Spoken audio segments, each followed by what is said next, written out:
Lucy died, it was about a year at least, maybe longer, before they opened the Lucy Museum in Jamestown, New York, where she was born. But I was a founding board member of that, and I'm still in touch with the kids. Well, they were pretty young when you... They were like 8 and 9. Yeah, so that's pretty young. So for them, you've always been a part of their life. I've always like they don't really remember too much before Wanda was around. Yeah. And I hope you don't mind me sharing this, but I'll use discretion. You are, I mean, I think the kids, from what you told me, consider you family still. In fact, you had a birthday not long ago, and one of the kids did some research on a restaurant around the area where you live. And the restaurant owner actually called you and said, "Happy birthday, Miss Clark." And you said... Well, we'll see. It's the Artichoke. It happens to be friends, and I go there so often.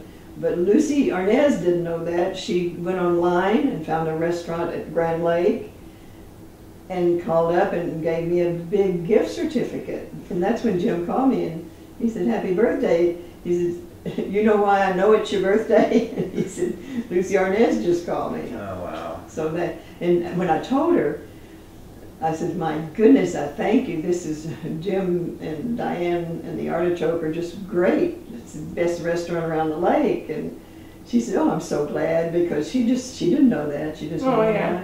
Like, oh, okay, the little lake right here works. I suppose we better throw the Artichoke a shout out to Wanda. You took us, Debbie and I, to dinner there the other night, and everything was great there. Yeah, it's very good. Artichoke on Grand Lake is definitely a place that you definitely a good place to go. They make good martinis too. And they do serve artichokes. They do, and they're cooked perfectly. Oh yeah. So, well, I guess we can wrap this up, and yeah. We've got tons more that we could talk about. But oh, Tim, if you can stay here the next 27 years, I can. What is it that like Lucy had for her hobbies, for herself? Like backgammon is about it. She loved playing games. So before she got involved with backgammon, she did Scrabble. She loved Scrabble, word games. Several times, I would go to Palm Springs, usually not with her. They'd go after the show on Thursday nights to their house in Palm Springs. But for several reasons, they might have 2 cars down there, and I'd go down to drive back with Lucy, or I took her little dog down. That's a funny story.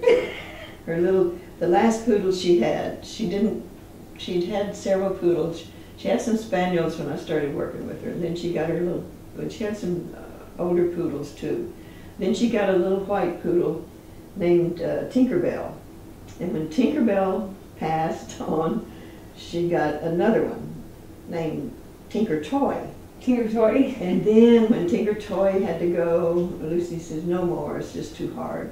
But Gary got her one anyway, and he had big hands. But he came in one day with this tiny little ball of white fur, and she was called Tinker too. So anyway, and Lucy, she never left Lucy's side. Lucy carried her like this everywhere she went. And, no, I can't say no now. No, but she was smaller than the other 2 poodles. As small as they were, Tinker 2 was this littlest? Little teacup, or I don't know what they call it. So she was an animal lover. But the funny thing is, one day the studio driver was driving me and the poodle down to Palm Springs, and I was going to drive back with Lucy. It was Friday, we were at work, and this was before, this still had the, what do you call the seats without, they weren't bucket seats. They were bench seats. Bench seats. Had to be in the late 60s, I guess. And so the little poodle was curled up in the seat between us, sound asleep, and heard Lucy's voice on the radio doing a public service announcement. And she turned around in the seat. Wait, where's she? I heard her voice. And finally she said, "Well, guess I was dreaming," and went back to sleep. That was so cute. I remember you talking about her like playing backgammon. Yeah, I don't know when when she started backgammon, because she did other word games until then. I got her Scrabble set downstairs. When we closed up the house, things like that, Lucy Jr. gave me. But there was a private club in LA called Pips. Pips is what you throw and backgammon or something. Oh, okay. I don't really know much about backgammon. I didn't learn to play because if I had, we never would have gotten anywhere with that. Like, oh, I don't know how to play. Don't have time to learn, sorry. But anyway, she'd play with anybody that would play with her. As long as they would sit there and play with her, she'd play. And she would, after Pips closed up, after about a year, she'd have little tournaments at her house with her buddies. And she didn't really pal around with a lot of celebrities because Lucy wasn't a party person, but all her friends would play backgammon.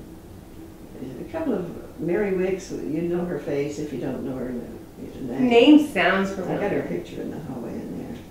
She did everything, Mary, from stage to movies to all She had like this. a really unique voice. Yeah, she did. Because I want to say, because I remember there used to be The Looking Glass, an Alice in Wonderland movie, but the little girl goes to the glass or whatever, the mirror. But there was a lady, there was the Red Queen and the White Queen. Yeah. And there was the White Queen, and she had this laugh. I don't know, I just remember her, and I don't know if that was who that played it or No, not. I don't think Mary No? Wicks played in there. She did all over the series, a lot of movies. Mm. I'll show you the picture before y'all leave, because you'd know her when you see her. Right. I think the name sounds familiar. But Lucy would have, she'd set up 4 or 5 tables in her living room and... Have tournaments. Mm-hmm. Like, you play here, here, here, and then I wait the winner over here. Yeah, she was a big boss, that's for sure.